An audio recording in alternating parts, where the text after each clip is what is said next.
মানুষকে কখনোই অবহেলা করবেন না, কারণ সময়ের পরিবর্তনে সেও আপনার থেকে ভালো অবস্থানে যেতে পারে। তো আসসালামু আলাইকুম, সোম্মামি পরিবারের পক্ষ হতে সবাইকে স্বাগত জানাচ্ছি। আজকে আমরা একটি ভিডিও নিয়ে চলে এসেছি, চলুন ভিডিওটি শুরু করা যাক। আজকে আমরা রান্না করব হচ্ছে নদীর চিংড়ি মাছ দিয়ে লাউ রান্না। আর লাউটা কিন্তু ঠান্ডা তরকারি। আর যেহেতু ছোটোবেলা থেকে আমরা শুনে এসেছি আমাদের হজরত মুহাম্মদ সাল্লাল্লাহু আলাইহি সাল্লাম লাউটাকে খুব পছন্দ করতেন, তার থেকে যেন এটা শুনে এসেছি আমরা ছোটোবেলা থেকেই।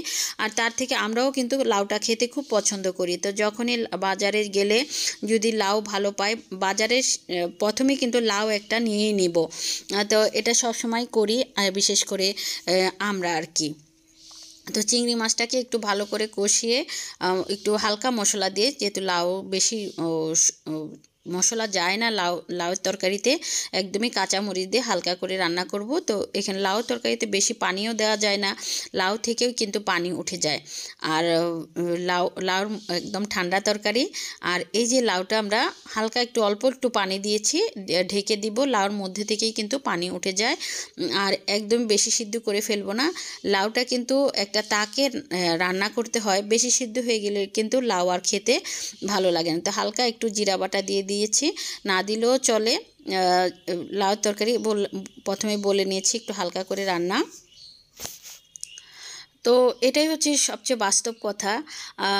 কখনোই মানুষকে অবহেলা করতে নেই, এটা কিন্তু সত্য কথা। কারণ কালের পরিবর্তে কখন মানুষের অবস্থান পরিবর্তন হয়ে যায়, তখন এটা আল্লাহই ভালো জানে। তো একটু ধনিয়া পাতা দিয়ে দিলাম, লাউ তরকারিতে কিন্তু ধনিয়া পাতাটা খুব ভালো লাগে। এই সবুজ সবুজ থাকতে থাকতেই কিন্তু আমরা নামিয়ে নিচ্ছি। লাউ কিন্তু একটু আধা সিদ্ধ করে নামিয়ে নিলে পরবর্তীতে কিন্তু ভাপে পুরাটা সিদ্ধ হয়ে যায়। তো আমরা এই যে লাউটা ভালো করে রান্না করতে একদম সক্ষম হয়েছি। আমি যেহেতু আজকে মাটির চুলায় বাইরে রান্না করছি, তো সেখান থেকে আমি একদম একটা বলে বেড়ে নিচ্ছি লাউটা। আর লাউটা কিন্তু দেখতে অনেক সুন্দর হয়েছে। আর গরম ভাতে অবশ্যই সাইড ডিশ হিসেবে খুবই ভালো একটি তরকারি লাউয়ের। আর চিংড়ি মাছ, আমাদের পদ্মা নদীর মাছ চিংড়ি, দেশের চিংড়ি মাছটা, আর সেই মাছটা দিয়ে আজকে লাউটা রান্না করেছি। অবশ্যই তরকারিটা খেতে ভালো লাগবে, দেখতেও কিন্তু অনেক সুন্দর হয়েছে। মেয়েরা রান্না করবে এটাই স্বাভাবিক, আর আমার কাছে রান্না করতে কিন্তু খুব ভালো লাগে, আর আমি রান্না করতেও পছন্দ করি। তো আজকে এই রান্নাগুলো সব আমি নিজে হাতে করেছি, অবশ্যই আমাকে সাহায্য করেছে।